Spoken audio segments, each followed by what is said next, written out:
Viimastel aastatel on oluliselt kasvanud nende Eesti korvpallurite arv, kes siirdunud oma karjääri edendama välismaale.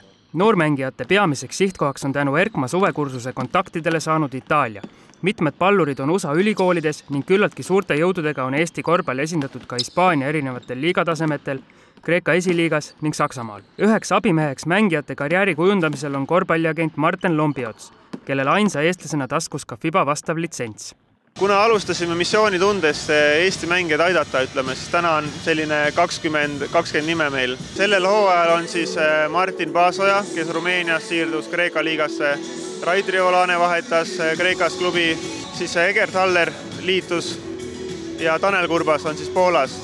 Tagasi tuli Jaan Puidet Eestisse, kellele niimoodi saladuse katte all siin avalikult ütleme, et hoiame silmad lahti.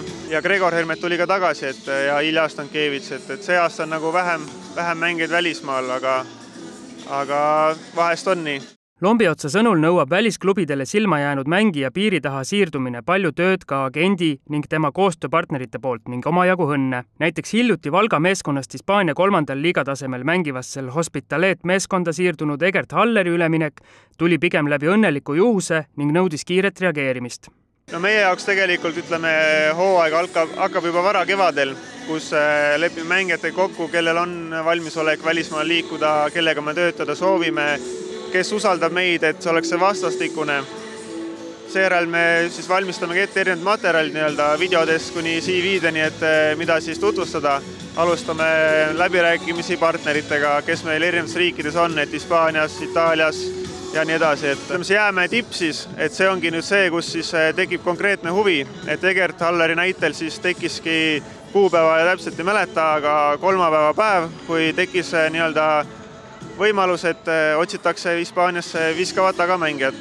Seejärel pidime kiirelt reageerima, suhtlema kõigepealt, ühesõnaga uurime natuke tausta, et mis klubi, mis tingimused, et kas kõigepealt soovitada mängijale üldse seda kohta. Siis räägime mängijaga, kui mängija saab natuke mõelda, sellel hetkel väga palju ei saanud ta mõelda, et pidi kiirelt otsustama. Üks päev ärkasin hommikul agendi kõne peale üles, et kuule, et selline variant, et Hispaanias tuntakse sinu vastu huvi ja enam-vähem järgmine päev sama kellaaeg oli juba vaja vastus anda.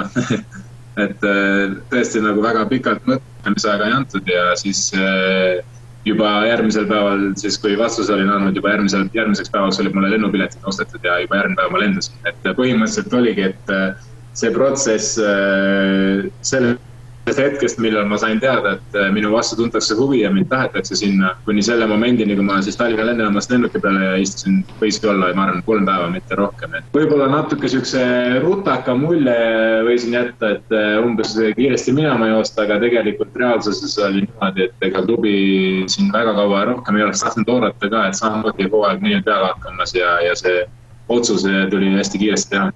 Vaatamata meie pikale korvpalli ajaloole pole Eesti mängijad maailmaturul piisavalt tuntud kaubamärgiks ning selle võrra nõuab silmajäämine veel suuremat pingutust nii mängija kui tema esindajate ja kogu korvpallirahva poolt. Ega meist ikka ei teata küll, et üks treener siin tegi nalja, et kas ikka Euroopa Liidus olete, et mis mängija, mis riik see on üldse, et paneks nagu mängijatele ka südamele, et see mängikarjäär on lühike, 10-15 aastat, et võtke maksimum, kui te ei oska, ei tea, uurige või küsige abi, et inimesi on tegelikult, kellelt abi küsida.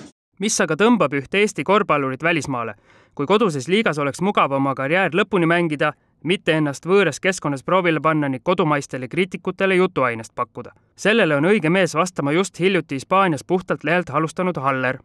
Igaühele ei saagi meele järgi olla, aga selles suhtes mina nagu, kuidas ma ütlen, ma ei tunne, et ma peaks kellelegi enda põhjuseid nagu kustama või seletama, ma olen rahul, et ma selle otsuse tegin ja kui mul tekkis võimalus Hispaaniasse tulla, siis ma nägin samamoodi seda väga hea võimalusena korvpallikarjääris samm edasi astuda, aga ka inimesena ennast arendada ja mõni uus oskus ja keelsugu õppida, et tundus väga ahvetlev pakkumine, millele kindlasti ei tahtnud ei öelda ja kui oleks öelnud, siis võib-olla tulevikus oleks kahesem.